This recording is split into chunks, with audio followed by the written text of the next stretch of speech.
Oye, país, buenas noches, oye, país, yo soy Rudy González, gracias por su compañía en esta hora, qué bueno que me acompañan como cada noche aquí por Color Visión para analizar los temas noticiosos de interés nacional e internacionales. El tema del día es la elección de ya los 5 jueces para componer las vacantes que se van a producir a partir del día 28 de este mes de diciembre en el Tribunal Constitucional. La Constitución manda que son 12 años, fueron nombrados, asumieron el 28 de diciembre del 2011, cumplen sus 12 años ya. Ya otros grupos han sido renovados dentro del propio Tribunal Constitucional, 4 que se nombraron por un periodo de 6 años, 4 que se nombraron por un periodo de 9 años y 5 por un periodo, incluyendo al presidente del tribunal, por un periodo de 5 años. Ahora, todos los que se han nombrado a partir de esas revocaciones, de esas sustituciones, tienen un periodo de vigencia de 9 años, incluyendo estos 3. Como son escalonados, no va a haber nunca un vacío porque se van a renovar todos de un golpe, sino que una primera camada de 4 que cumple sus 9 años, una segunda camada de 4 que cumple sus 9 años y estos cuando cumplan sus 9 años o lleguen a los 75 años de edad. Claro, en esto siempre hay mucho de morbo, mucho de discusiones y el tema político no deja de estar, igual que lo que pasó con el Colegio de Abogados y pasa con todos los gremios aquí. El tema político y las altas cortes incluyendo, no deja de estar presente. Muchas discusiones, muchas versiones de que fulano es de fulano, fulano es de fulano, fulano es la cuota de fulano. Hay algunas cosas que sí quedan tipificadas en estas elecciones que se han hecho. Por lo pronto, el magistrado Napoleón Ricardo Esteves, quien es actualmente juez de la Suprema Corte de Justicia, fue el escogido para ser presidente, fue escogido dentro de los 113 que se bailotearon y él a su vez seleccionado para ser el presidente de la Suprema Corte de Justicia, del Tribunal Constitucional. O sea, que ya esto va en camino, ya esto va avanzando, definitivamente. Y es importante que estemos al punto de ir renovando esta alta corte, que es la única que estaba pendiente todavía por ser renovada. Ahora quedará una vacante en la Suprema Corte de Justicia al salir Napoleón Ricardo Esteves.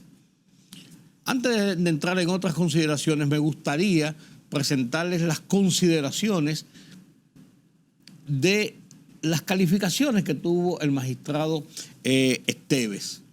En su presentación, él indica quién es y por qué quiere acceder, buscaba la elección en el Tribunal Constitucional, y hay una primera pregunta que le hace Bautas Rojas, uno de los comisionados, y él responde ese por qué y esa división de poderes que hay entre la Suprema Corte de Justicia y el Tribunal Constitucional. El Tribunal Constitucional es un tribunal extrapoder. ¿Por qué extrapoder? Porque ese es el único tribunal en República Dominicana que tiene la capacidad constitucional para juzgar los actos del Poder Ejecutivo en relación al uso de la Constitución y la aplicación de la Constitución, al Poder Ejecutivo, a los congresistas, que es el otro poder del Estado, y a los propios jueces, que son el otro poder del Estado. O sea, un poder suprepoder porque puede juzgar las actuaciones de los demás poderes. Es el gran poder en el sistema institucional de República Dominicana. Aunque esto es un régimen presidencialista, aquí el presidente es ley, batuta y constitución. Los senadores y diputados hacen lo que les da la gana y los jueces son independientes y dentro de ese marco de independencia, ya usted sabe, ya usted sabe. Ahora, este es el gran suprapoder en República Dominicana. Veamos esta participación del juez Napoleón Ricardo Esteves cuando se presentó ante el Consejo Nacional de la Magistratura para dar sus calidades y responder las preguntas de sus pretensiones para ser juez del Tribunal Constitucional. Mi nombre es Napoleón Ricardo Esteves Lavandier. Voy a hacer una breve presentación, trataré de hacer una breve presentación, ya que todos tienen nuestra hoja de vida en sus expedientes. En nuestra capacitación podemos mencionar, destacar que tenemos especialidad en Derecho Civil, realizada en la Universidad Autónoma de Santo Domingo. Tenemos especialidad de Derecho Procesal Civil en la Pontificia Universidad Católica Madre y Maestra, así como tenemos un magíster en Derecho Constitucional y Procedimientos Constitucionales en la misma Pontificia Universidad Católica Madre y Maestra. Nos graduamos de abogado en el año 1999 en la Universidad Autónoma de Santo Domingo, es decir, que tenemos 24 años de ejercicio. Hemos ejercido la carrera de Derecho durante 24 años, fuimos abogado ayudante en la Suprema Corte de Justicia desde el año 2000 al 2020, del 2022 al 2006, y luego pasamos al ejercicio pleno en nuestra oficina privada. Luego hemos pasado a formar parte de la Suprema Corte de Justicia desde el 5 de abril del 2019, posición que actualmente ocupamos. En nuestra actividad académica podemos decir que somos docentes de las diversas universidades, sobre todo de la Universidad Autónoma de Santo Domingo y de la Pontificia Universidad Católica Madre y Maestra, así como de otras instituciones que se dedican a la enseñanza del derecho. En cuanto a nuestra labor doctrinal, hemos producido algunas obras de derecho, como son la Casación Civil Dominicana, el Recurso de Apelación Civil Dominicano, las competencias supremas, que consisten en el recurso de revisión penal y la jurisdicción penal privilegiada. También hemos escrito la Ley 834 de 1978, comentada y anotada por nosotros, la cual tiene 4 ediciones. Y también escribimos un libro que se llama Derecho de las Seguridades y Garantías del Crédito, que fue publicado en el 2016 y consiste en un libro de texto fundamental para la materia de garantías, precisamente en la universidad. Muchos me preguntan, ¿por qué ir al Tribunal Constitucional si ya está en la Suprema Corte de Justicia? Esa pregunta ha sido recurrente en estos días de allegados y amigos.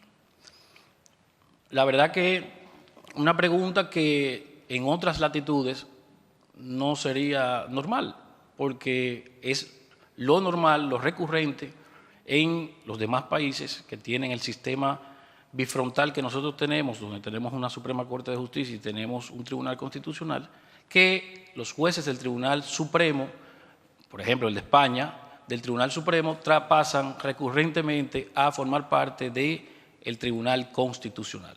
De hecho, hoy día, en este año, fue designado presidente del Tribunal Constitucional de España un juez que pertenecía a la Suprema Corte de Justicia. O sea, es un tránsito natural. Nosotros hemos hecho una maestría y hemos hecho estudios de Derecho Constitucional y simplemente hemos querido intentar pasar al Tribunal Constitucional para poder desarrollar un poco más ese tema, ese aspecto del derecho tan fundamental como el derecho constitucional, que en la Suprema Corte de Justicia se aplica, lógicamente, porque, como dice la ley, tanto el Poder Judicial como el Tribunal Constitucional ejercen la justicia constitucional. Entonces, esa ha sido la motivación por la que hoy nos presentamos aquí. Estamos a su disposición. Gracias, presidente. Sí, muchas gracias, doctor magistrado. Vamos a dar la palabra al consejero senador Bautas Rojas. Gracias, presidente. Buenas tardes, magistrado. Buenas tardes. Bueno, usted en su presentación ha tocado una partecita que me inquietaba. Antes de la Constitución del 2010, este trabajo, esta aspiración no la tuvieron. Eso se encontraba en el lugar donde usted justamente se encuentra ahora. Entonces, yo no puedo desaprovechar en este escenario su condición de magistrado de la Suprema Corte de Justicia, su condición de docente dilatado, de acuerdo a la información que tenemos de usted, para que nos hable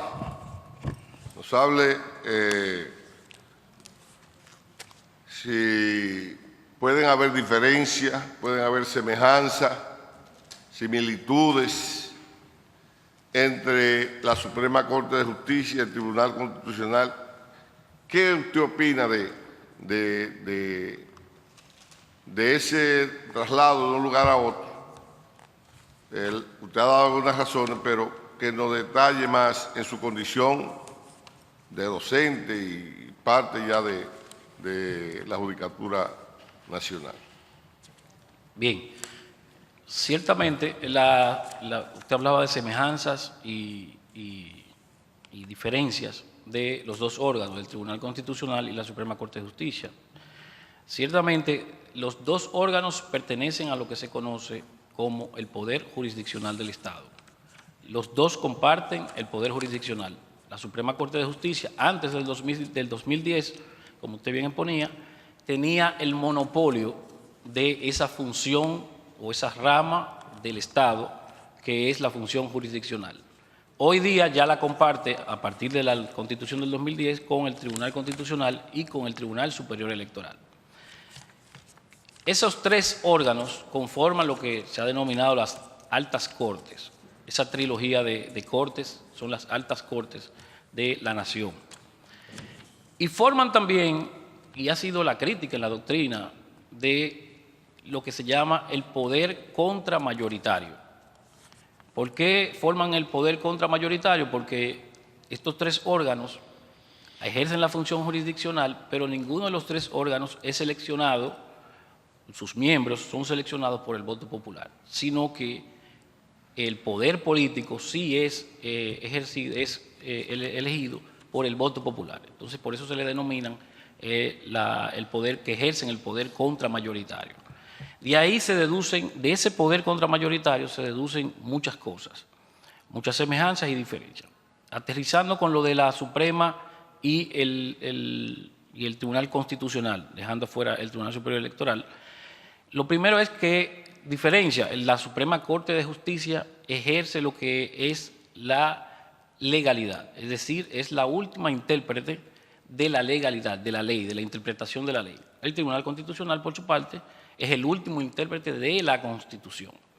Si nos vamos a diferencias estructurales, la Suprema Corte de Justicia está compuesta por 17 jueces y está dividida en salas. En cambio, el Tribunal Constitucional es un órgano unitario compuesto por un pleno de 13 jueces.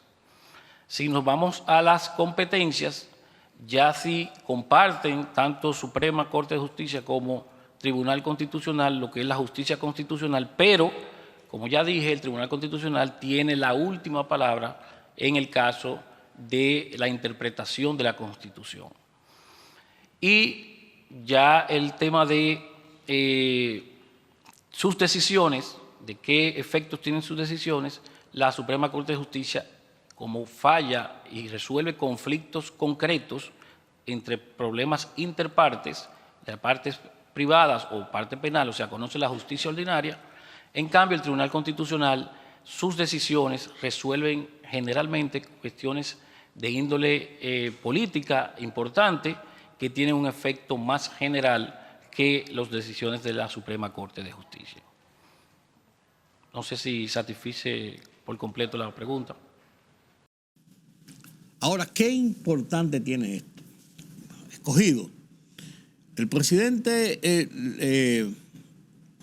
Leonel Fernández emitió un tuit inmediatamente la noche del martes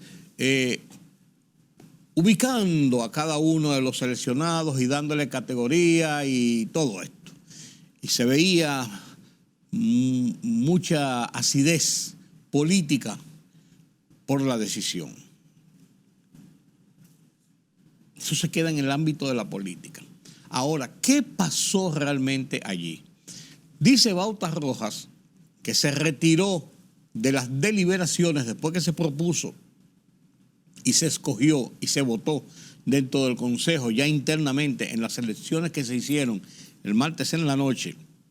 Después que se escogió a Napoleón Ricardo Esteves. Después que se hizo esta escogencia, él había propuesto el nombre de Nanfi Rodríguez, que estaba bien valorado y mucha gente entendía que era una persona a pasar dentro de la elección y que sería uno de los jueces del Tribunal Constitucional.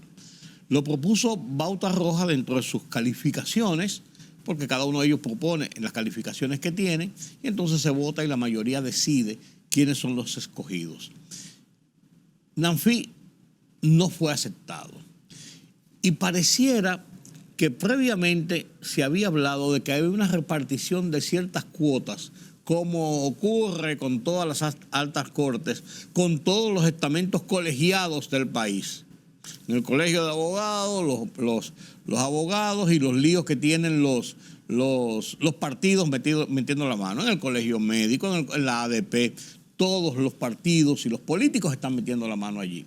En la elección de Suprema Corte de Justicia, de Junta Central Electoral, de Cámara de Cuentas, de Tribunal Superior Administrativo, de Tribunal Superior Electoral, en todos los estamentos que tienen que ser escogidos por otro estamento del Estado, sea por el Consejo Nacional de la Magistratura o por el Congreso en su defecto, siempre se ha hablado y existe una repartición de cuotas dentro de los políticos y dentro de los poderes fácticos del país.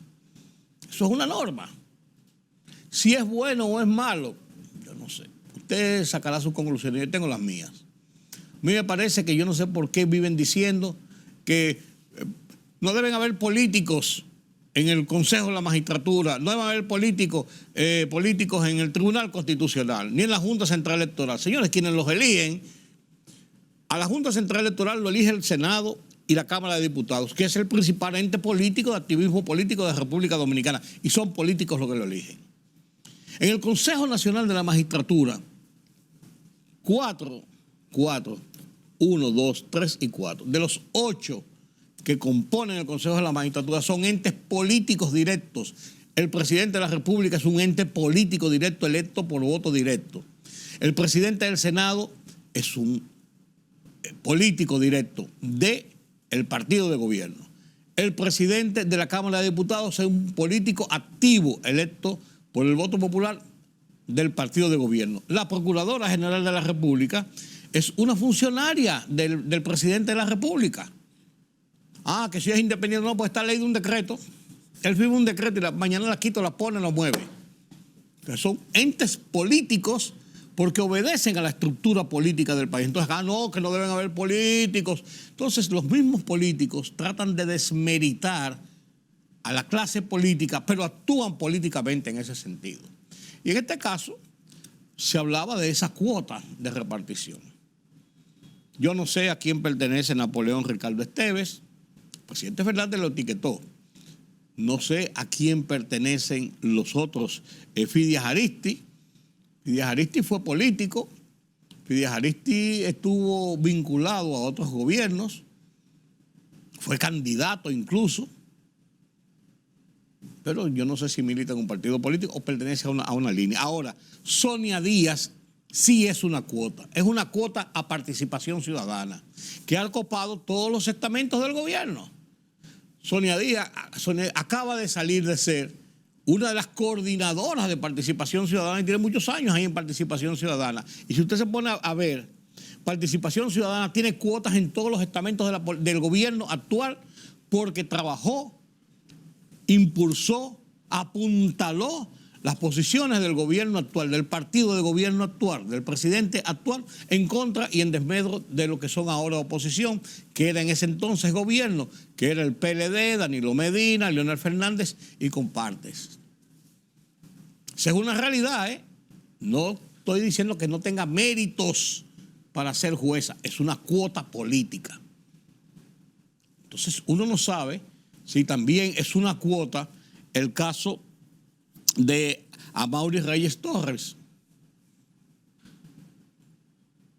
¿Quién es Amaury Reyes Torres? El nuero de la Procuradora General de la República, Miriam Germán. Tendrá todas las calidades, será muy bueno, pero deja la suspicacia de que fue un regalo de esa cuota. ¿Quién es Ani Esperanza Reyes? Actual procuradora adjunta, una dependiente de la Procuradora General de la República y pasa al Tribunal Constitucional. No quiero decir que no tenga las calidades, pero abre el morbo y abre la suspicacia, por lógica. O sea, entonces, que serán quizás los mejores jueces, los más idóneos, los más independientes. Lo veremos en el tiempo y ojalá que así sea, por el bien de la sociedad dominicana. Pero el tema está ahí. Usted tiene que luchar con ese tema porque está ahí. Y eso no se lo saca a nadie, se lo sacan de la cabeza.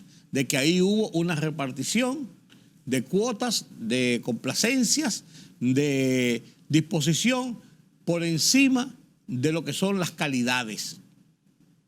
La gente lo entiende así. Todo el que ha hablado hoy en los medios de comunicación, incluso los propios grandes medios, los grandes periódicos, lo sueltan en titulares, lo sueltan en párrafos, lo sueltan en coletillas, entre las informaciones que se están emitiendo sobre ese caso. Y la gente lo dice. En todos los programas la gente que llama dice lo mismo. Los comentaristas de televisión y radio a lo largo del día de hoy establecen lo mismo porque abre ese marco de suspicacias. Del que yo vuelvo y digo, yo no le veo el motivo por el cual un político no puede tener una posición en esos estamentos de altas cortes que después pueda demostrar que es una persona idónea e independiente en la hora de tomar sus decisiones porque están ajustadas a lo que establece el marco de la ley. Pero eso hay que verlo. Eso hay que verlo. Mientras tanto, consumado es. Salió humo blanco y ya tenemos Tribunal Constitucional. Deberán asumir las posiciones el 28 de este mes, día en que concluye, el 27 concluye la gestión actual de los 5 jueces que quedan pendientes, entre ellos Milton Rey Guevara, que es el presidente del tribunal, y Díaz Filpo, que es el primer sustituto del presidente. Terminan su mandato, el 27 concluyen, hay un acto en el Palacio Nacional donde se le toma juramento a los nuevos 5 jueces, los sustituyen a ellos y ya comienzan su gestión por un periodo de 9 años.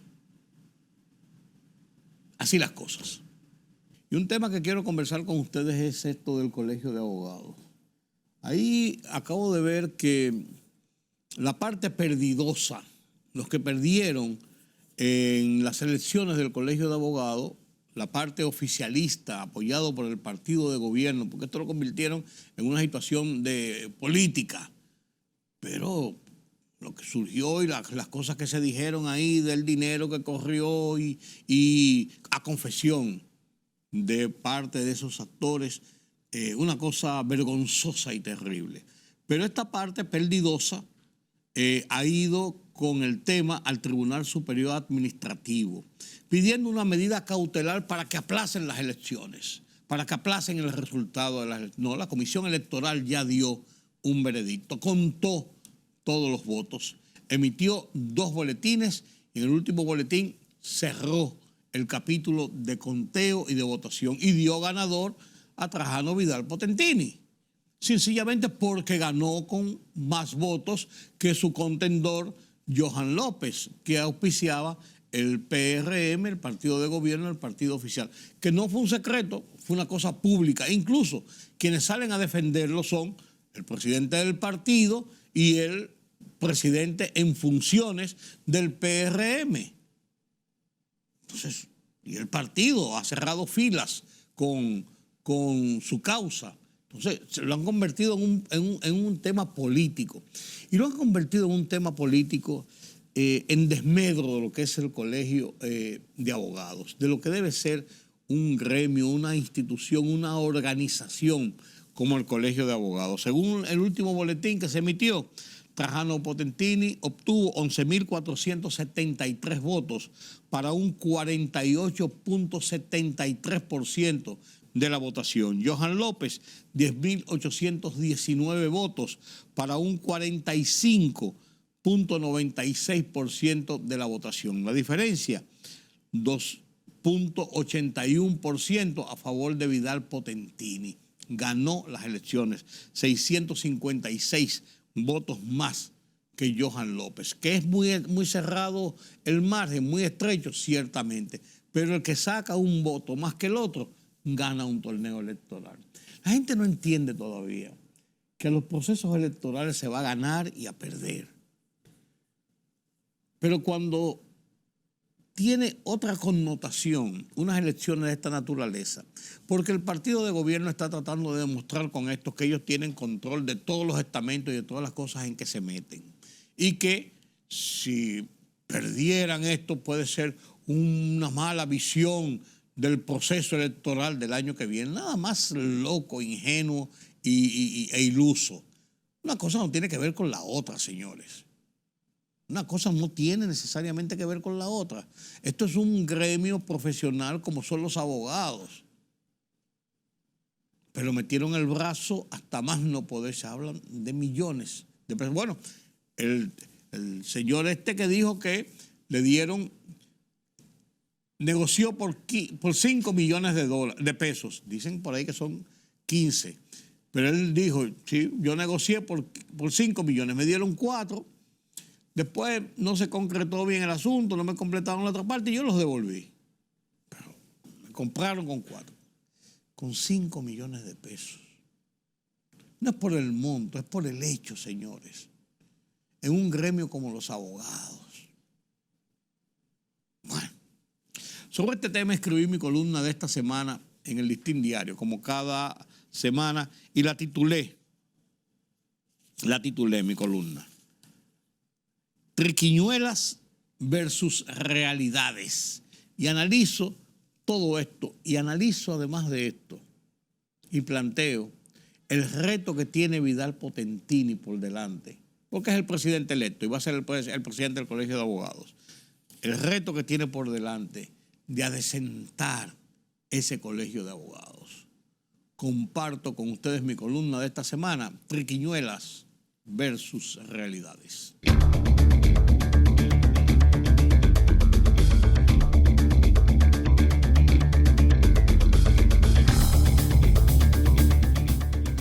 Trajano Vidal Potentini ganó las elecciones a la presidencia del Colegio de Abogados. Así lo proclamó la Comisión Electoral del gremio. Potentini sumó el 48,73% de los votos, frente al 45,96% que logró Johan López, su más cercano rival. Esa sumatoria no resiste ninguna discusión. El que más votos obtiene, gana. Y eso fue lo que obtuvo Vidal Potentini y por tanto ganó. Ahora se quiere desconocer esa victoria porque el oficialismo, que apoyó con toda su fuerza a López, incluyendo la monetaria, se resiste a asumir que alguna de sus posiciones puede ser derrotada. Unos creen que al poder no se le gana, otros no entienden cómo perdieron. Tras una inversión tan cuantiosa, incluyendo la confesada por el candidato que admitió públicamente aportes millonarios que recibiera para que rompiera una alianza de la oposición contra el oficialismo. El apresuramiento en proclamar ganador del oficialismo, hecha por altos dirigentes del partido de gobierno, incluso del alto funcionariado, cuando aún se contaban los votos, fue una muestra del refajo. Echar para atrás les es más complicado, por lo que surgen las triquiñuelas acostumbradas en el país cuando se pierde un certamen y se grita fraude, como pretendida justificación. El que va a unas elecciones tiene dos opciones: ganar o perder, y no cabe dudas de lo ocurrido en el Colegio de Abogados. Trajano Vidal Potentini tiene ante sí, ahora, la obligación de salvar la cara del Colegio de Abogados de la vergüenza pública en que lo han sumido los perdedores de Marras. Un hombre de recias convicciones, personales y profesionales, como Trajano Vidal Potentini, puede hacerlo. Los otros, que admitan su derrota.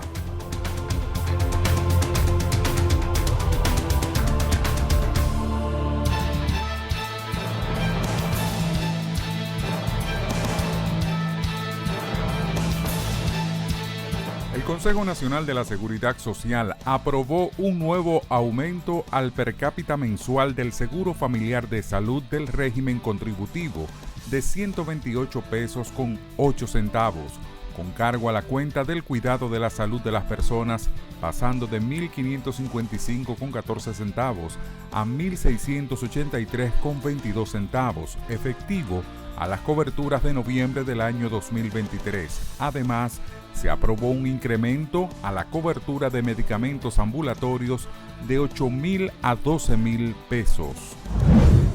Luego de desprender y lanzar al río Masacre la puerta fronteriza de la ciudad de Juana Méndez, cientos de haitianos ingresaron hoy a territorio dominicano para comprar y vender mercancías en el mercado binacional de Dajabón. Los extranjeros llevaron a cabo la acción en protesta por el cierre del comercio que mantienen las autoridades haitianas tras las medidas adoptadas por República Dominicana por la construcción de un canal que busca desviar el agua del río Masacre.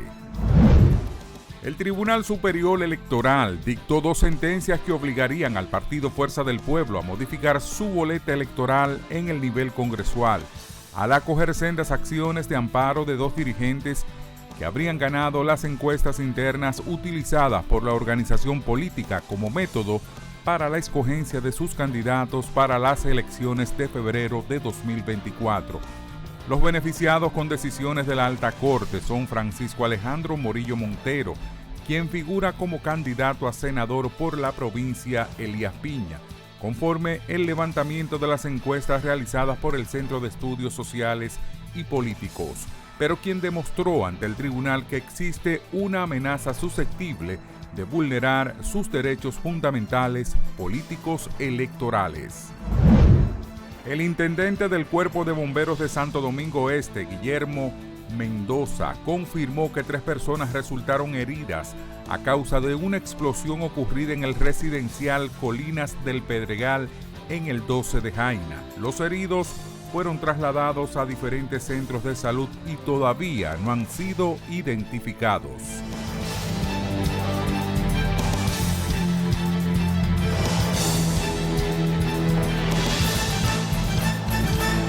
La libertad solo reside en los estados en los que el pueblo tiene el poder absoluto. Por el respeto a los valores democráticos y la dignidad del pueblo dominicano, el rumbo de la tarde, plural, objetivo, comprometido siempre con la verdad. Con Georgie Rodríguez, Rudy González y Ramón. Periodismo de investigación, columnas, opinión, análisis, reportajes de fondo. Hora por hora, una completa plataforma multimedia. Periodismo con valor.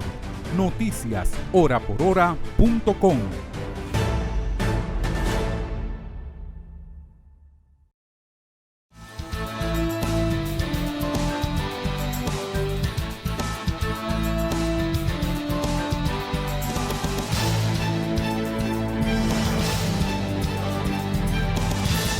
El tema de Hamás, el tema de Israel, sigue siendo motivo de controversia, sigue siendo motivo de atención en el mundo.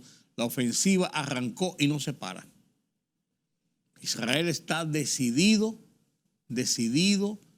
totalmente a ponerle el cascabel al gato a estos grupos terroristas que provocaron con el desarrollo de una carnicería aquel 7 de octubre. Más de 1.000 personas asesinadas y secuestradas. Y ahí tienen la respuesta. Las plataformas noticiosas del mundo, Deutsche Welle, La Boa, RT, France 24, mantienen al mundo informado de lo que está pasando con esta ofensiva de Israel sobre el terrorismo que prima en Gaza a través del grupo Hamas. Israel amplió su ofensiva aérea y terrestre a lo largo del territorio palestino mientras ordena a los civiles que abandonen Khan Yunis. Muchas personas que ya de por sí habían sido desplazadas del norte de la franja se ven obligadas a desplazarse de nuevo, lo que sigue generando críticas internacionales. El ejército israelí afirma que más combatientes se rindieron, entre tanto, en el norte. El primer ministro de Israel, Benjamin Netanyahu, reiteró que el objetivo de su país sigue siendo destruir a Hamas, organización que varios países, recordemos, clasifican como terrorista. La guerra continúa aún con más fuerza e intensidad en el norte de Gaza y en el sur para lograr todos nuestros objetivos. La eliminación de Hamas, el regreso de todos nuestros secuestrados y la promesa de que Gaza nunca más será una amenaza para Israel. Hoy llegará otro cargamento, de hecho ya está aquí, con municiones importantes para continuar la guerra. Doy las gracias al presidente Biden, con quien hablé el otro día también sobre la correcta y justa posición de Estados Unidos en el Consejo de Seguridad y por supuesto también sobre la asistencia material que brinda a las fuerzas de defensa de Israel. La desesperación se apodera de Gaza mientras la gente se amontona para conseguir un poco de ayuda. El cruce de Rafah que conecta a Egipto con el sur de Gaza es el único lugar por donde se permite la entrada de una cantidad limitada de ayuda humanitaria. Israel ha habilitado un nuevo punto de control en la fronteriza localidad de Kerem Shalom para agilizar las inspecciones de los camiones con ayuda. Entre tanto, el ejército continúa con sus bombardeos aéreos sobre Gaza. Este barrio de la ciudad de Khan Yunis quedó reducido a escombros. Israel afirma que su objetivo es eliminar a Hamas, clasificado como grupo terrorista por varios países. Estábamos sentados en casa cuando comenzó el bombardeo, sin previo aviso. Esperamos que Dios nos ayude. Israel ha extendido su ofensiva hacia el sur de la franja hasta llegar a Rafah. Los combates continúan ocasionando más y más víctimas mortales y el sistema de salud de Gaza está colapsado. Hemos visto a pacientes con traumatismos en carretas tiradas por burros o caballos, así como también cadáveres. Personas gravemente heridas que llegan a pie o en sus propios vehículos.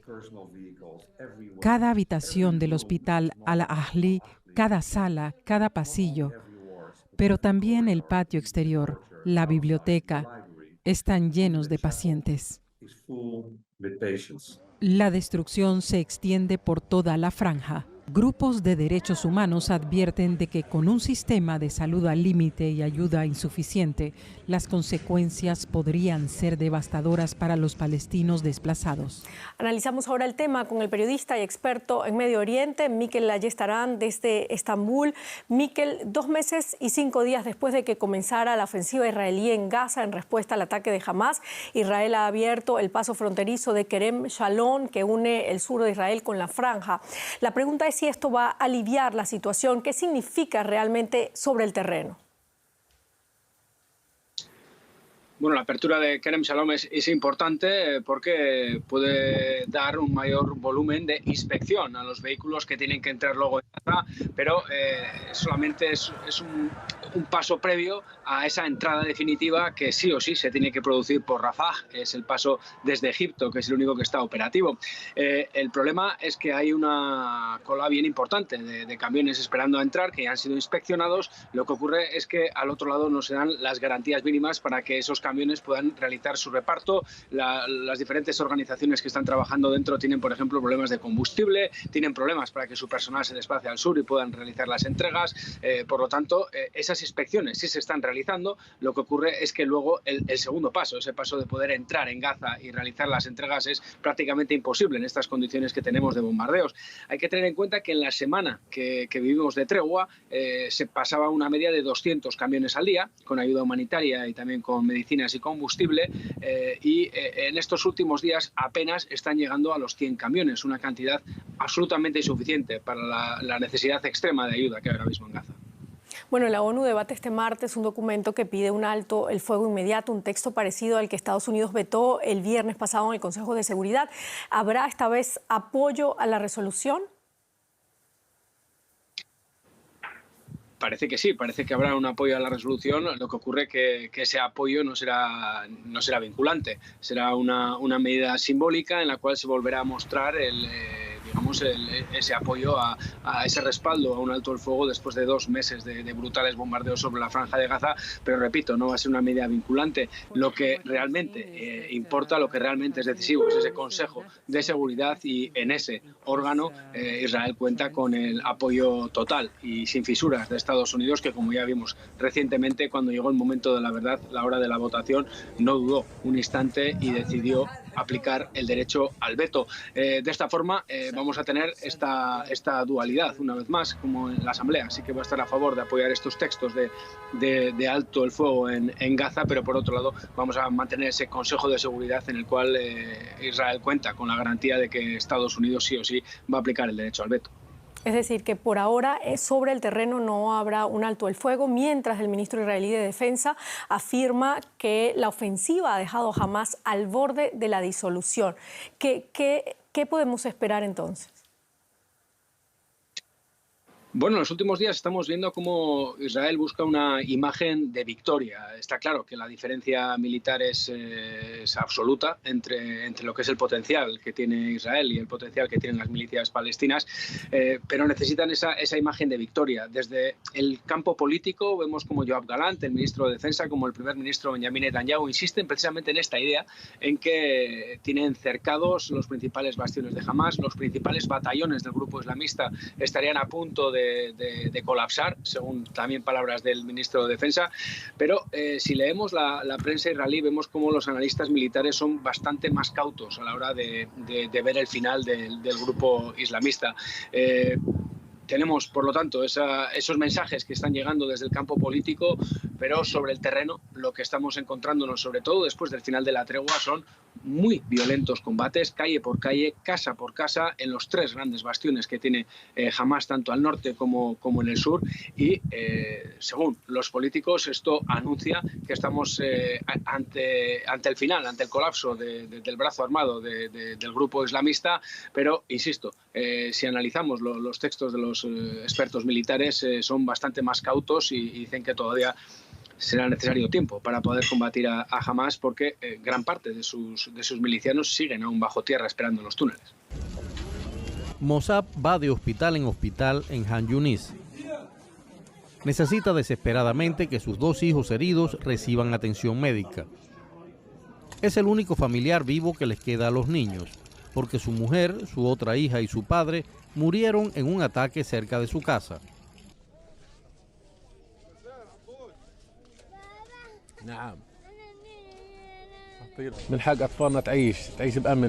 Nuestros hijos tienen derecho a vivir en seguridad, a vivir en paz, a tener alimentos, medicinas, a recibir tratamiento, a tener una vida digna.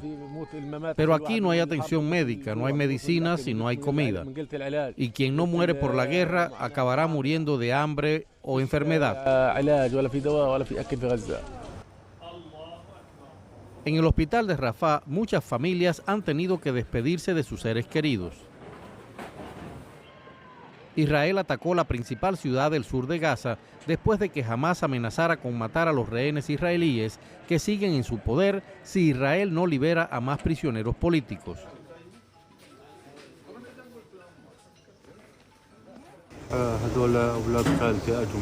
La familia de mi tía fue desplazada de Han Yunis debido a la guerra.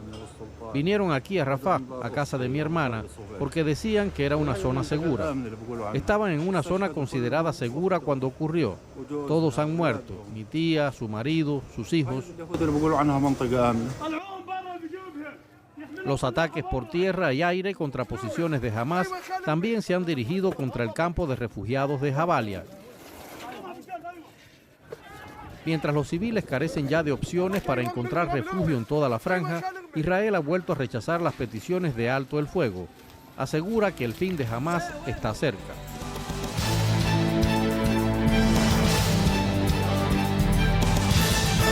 La libertad solo reside en los estados en los que el pueblo tiene el poder absoluto. Por el respeto a los valores democráticos y la dignidad del pueblo dominicano, El Rumbo de la Tarde, plural, objetivo, comprometido siempre con la verdad. Con Georgie Rodríguez, Rudy González y Ramón.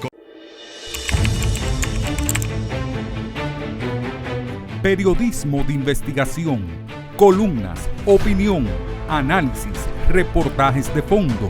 Hora por hora, una completa plataforma multimedia. Periodismo con valor. Noticias horaporhora.com.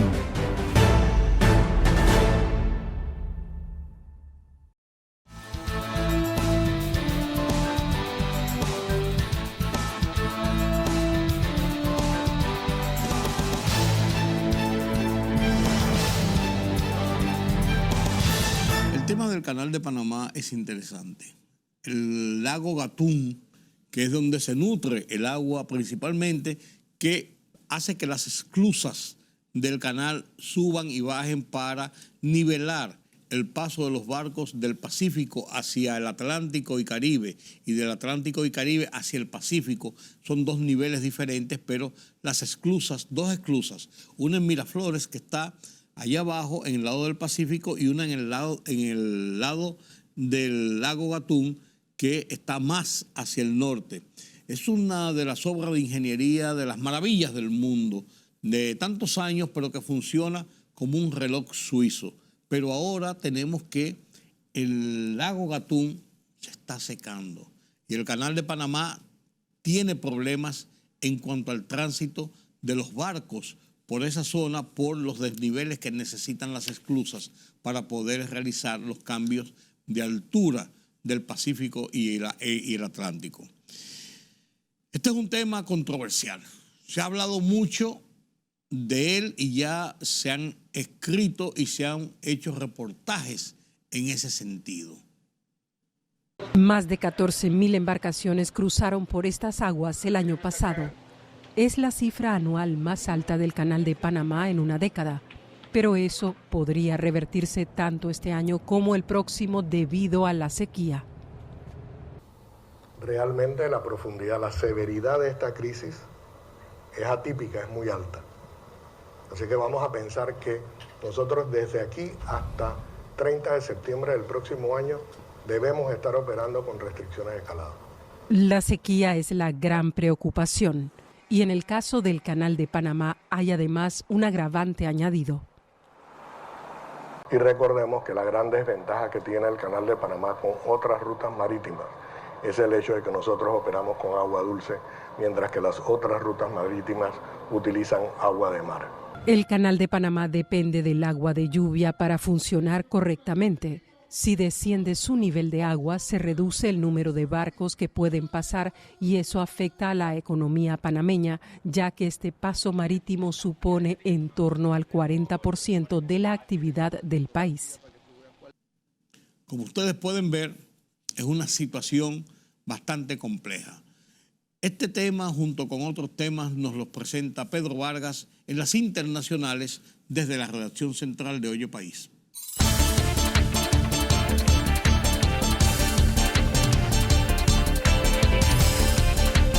China instó a Estados Unidos a ser coherente y respetuoso en las relaciones económicas y comerciales entre ambos países y a no sancionar a las empresas chinas mientras dice querer cooperar con el gigante asiático. La portavoz del Ministerio de Asuntos Exteriores, Mao Ning, señaló hoy en rueda de prensa que China siempre ha creído que el desarrollo de unas relaciones económicas y comerciales sanas y estables con Estados Unidos beneficia a ambos países y al mundo. La Unión Europea acordó iniciar con Ucrania las negociaciones formales para su adhesión al bloque, en una decisión que envió un mensaje sobre la unidad europea y que el gobierno ucraniano aplaudió como una victoria. El presidente del Consejo Europeo, Charles Michel, anunció en la red social X que los países del bloque decidieron abrir negociaciones de adhesión con Ucrania y Moldavia. La policía arrestó a 14 trabajadores de uno de los principales aeropuertos turísticos de España bajo sospecha de robar artículos de las maletas de los pasajeros.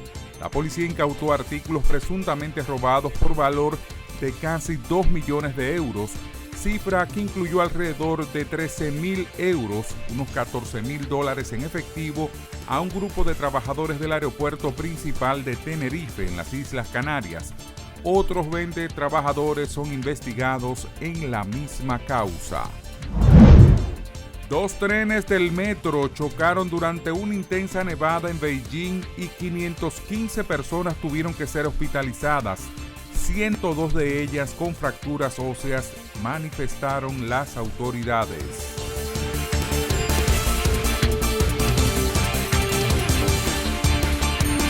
Así llegamos al final de esta emisión de Oye País. Gracias por su compañía en esta hora, como cada noche, como cada día, aquí por Color Visión. Yo soy Rudy González. Pasen un feliz resto de esta noche.